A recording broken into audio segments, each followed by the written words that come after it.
আসসালামু আলাইকুম রহমতুল্লাহ। ভাবি আমাদের শাহীকে চরমোনায় সালাম নিবেন এবং দোয়া করবেন। আত্মাখা মার্কায় একটা ভোট দিবেন। সংসদে আমরা তাকে দেখতে চাই।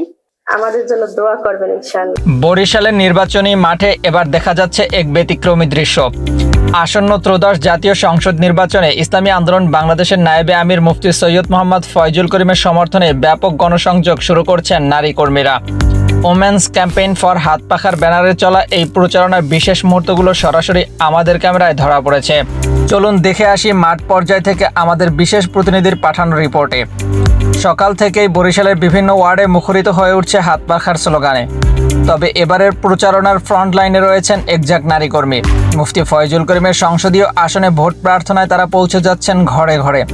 এমপি টাইমসের সাথে একান্ত আলাপে তারা জানিয়েছেন তাদের এই সংগ্রামের পিছনের মূল উদ্দেশ্য।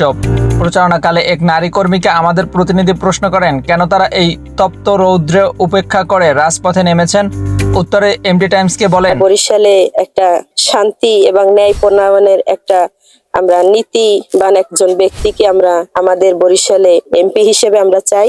এই উদ্দেশ্যে আমাদের মা বোনরা আমাদের সাথে সবাই যোগদান করছেন এবং তারা সবাই হাত পাখা এবং ইসলামী আন্দোলনকে ভালোবেসে নিঃস্বার্থে নামছে।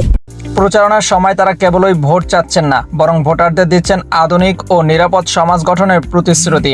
এক প্রবীণ ভোটার এমপি টাইমসের ক্যামেরায় তার প্রতিক্রিয়া জানান। পক্ষ থেকে নামছি, শাহীকে চরমোনাই ভালো, এই জন্য আমরা চরমোনাই পক্ষে হাত পাখার প্রতীক নিয়ে আমরা নামছি। সবাই হাত পাখার জন্য ভোট চাইতে আছি সবাই। মাঠ পর্যায়ে দেখা গেছে সাধারণ ভোটারদের মধ্যেও বিষয়টি নিয়ে বেশ কৌতূহল ও ইতিবাচক সাড়া রয়েছে। বিশেষ করে নারী ভোটারদের ঘরে ঘরে গিয়ে হাত পাখার বার্তা পৌঁছে দেওয়ায় নির্বাচনী সমীকরণে বড় ধরনের পরিবর্তনের আভাস মিলছে। নারী কর্মীদের এই স্বতঃস্ফূর্ত অংশগ্রহণ ভোটারদের মাঝে এক ধরনের আস্থার পরিবেশ তৈরি করছে।